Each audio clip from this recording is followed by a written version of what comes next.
Hello, recorders. Welcome back to It's Recording Time Media. I'm your host, Steven, and today is the 20th anniversary of Power Rangers Lightspeed Rescue, one of my favorite seasons of Power Rangers. Lightspeed Rescue, this was kind of a turning point for Power Rangers. This was like one of the first seasons to be independent from the Zordon era with having no connections to previous seasons, which that was kind of a change, except for, in the team up episode, but more on that later.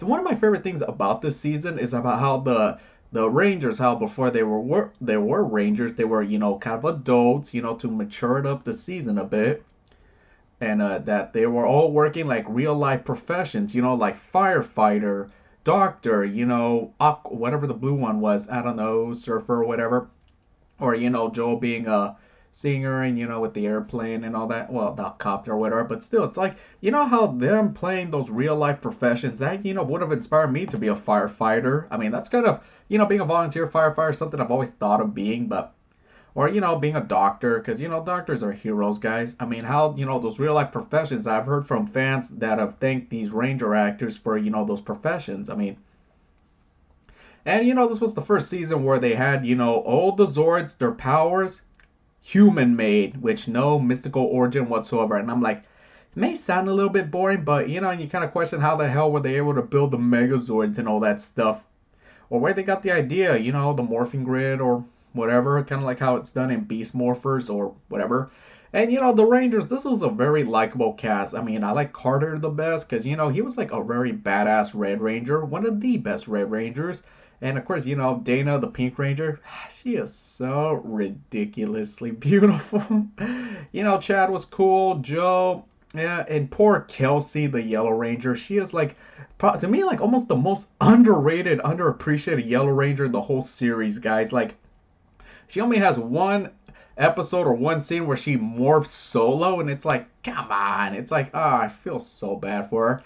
And I thought Captain Mitchell, their mentor, I thought he was a really good authoritative figure for them. I thought he was like a really good like mentor for them, like really good one. And then there was the lovely Miss Weather, the tech savvy person.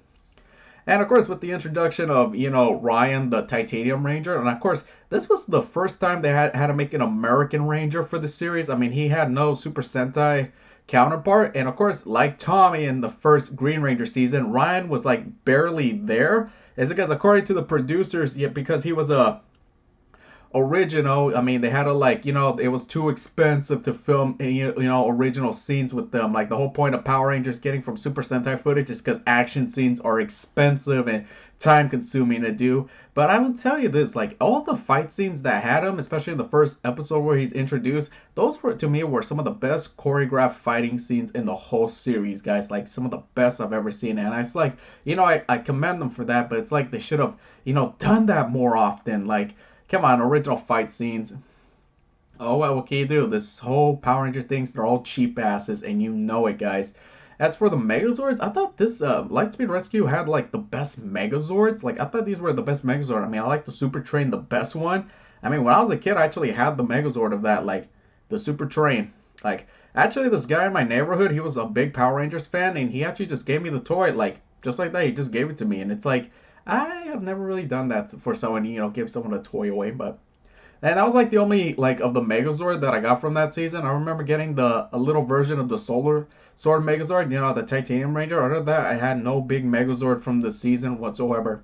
I mean, sure, I was 6 years old at the time, like, and my parents hated buying me that kind of toys growing up. They hated it because it costed a lot of money, and I had to cry a lot for it. As for the villains of this season, Vipera, I think that was her name, the main villain, she's not that well liked in this season. She's considered one of the worst ones. I thought Diabolical was a really good villain, like very good. And it's like I gotta rewatch this season so I can remember some, in Queen Banshira, and it's like so much betrayal between these villains and so on. It's like very interesting. Fine. And of course, for the team up episode, the team up episode with Lost Galaxy is not that well liked amongst the fans. I mean, especially how Carter spends most of the time with the little girl, and even Danny Slavin, who was Leo, the Lost Galaxy Ranger, he was like so frustrated with working on this episode, he wanted to like quit Power Rangers for good. Like he didn't even want to be in Forever Red.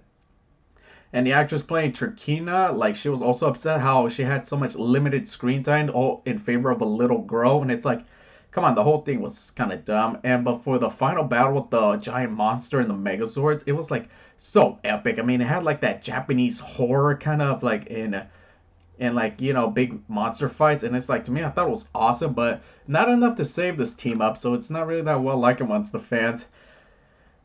I could go on and on. As to me, this was like really one of the most mature seasons of Power Rangers, and I thought it was really good, and especially the ending. It's like the last episode was so gripping, and especially with the aqua base destroying and so on.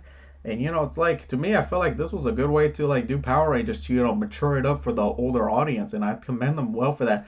As for the cast, the first one that I actually ever met and who was ever my first Pink Ranger that I get to meet was Allison McGinnis, who was Dana, the Pink Lightspeed Ranger. She came to Campbell, California for CampbellCon like almost like back in like 2016, guys, and I was like excited to meet her because even to this day she's still very beautiful. I mean, look.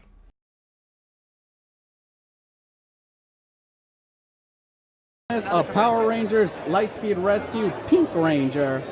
And I got to meet Jennifer Wen, who was actually Vampire Viper. Sorry if I'm getting the name right. I gotta double check on this. And she was also there, and she's also gorgeous too. And as for the rest of the cast, I have seen them at Power Morphicon, but I've never gone up to like shake their hands or anything. Because Allison's like I saw her like another time before. I mean, she wasn't even at the last Power Morphicon, but I did see her there, and it's gorgeous as over as always. And it's like such a delight.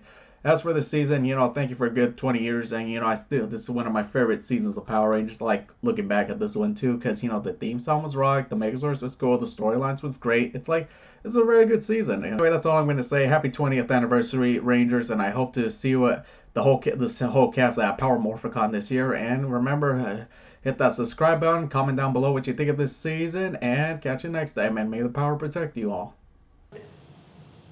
Sorry, Saban, but ooh. Wait, which episode?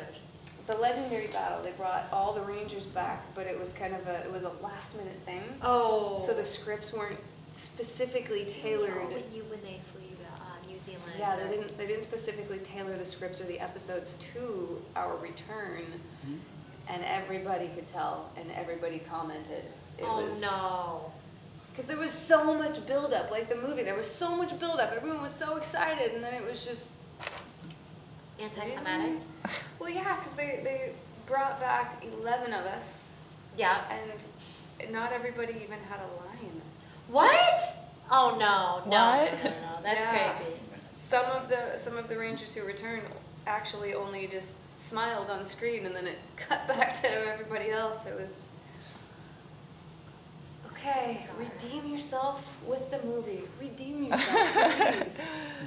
We're very hopeful, but I already, the costumes look cool, but does anybody else think they kind of look like Iron Man?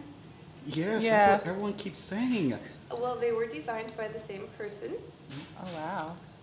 and it kind of looks like he took some of his designs that didn't quite make it to the Iron Man movies and loved them so much. He's like, well, somebody's going to use these. Power Rangers is. Because they've got the light thing right in the center, just like Yeah. Tony Stark. Oh. Yeah. Yeah. Yeah. And I do not like the women's breastplates.